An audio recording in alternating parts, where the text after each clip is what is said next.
যাবে না, তাদের দল করা যাবে না। আপনার নবীকে কথা বলেন না কেন? জনাবে মুহাম্মদ রাসূলুল্লাহ প্রত্যেকটা নবীর উম্মত নবীর আদর্শ বাস্তবায়ন করে। নবীর উম্মত কার আদর্শ বাস্তবায়ন করে? তা আপনি যে গণতন্ত্রবাদ বাস্তবায়ন করতে চান, আব্রাহাম লিঙ্কনকে আপনার নবী, সক্রেটিস আপনার নবী, প্লেটো আপনার নবী, অ্যারিস্টটল আপনার নবী, মন্টেস্কো আপনার নবী, তা আপনি তাদের আদর্শ বাস্তবায়ন করতে চান কেন? কারণটা কি? হ্যাঁ, আপনি গণতন্ত্র ডেমোক্রেসিতে প্রবক্তা, সেটা আপনার নবী। সেকুলারিজমের যারা প্রবক্তা তারা কি আপনার নবী? যদি তারা আপনার নবী না হয়ে থাকে তাহলে আপনি কিভাবে তাদের আদর্শ বাস্তবায়ন করতে চান?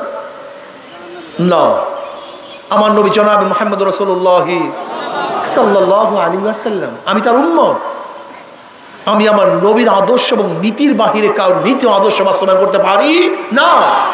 তা বলতে পারেন হুজুর হিন্দুরা কেন করবে ইসলামী আন্দোলন, খ্রিস্টানরা কেন করবে? দুনিয়াতে শান্তি পাওয়ার জন্য, মুক্তি পাওয়ার জন্য। ইসলামের বাহিরে কোন নীতি আদর্শ কাউকে শান্তি দিতে পারে, মুক্তি দিতে পারবে না, সম্ভব না।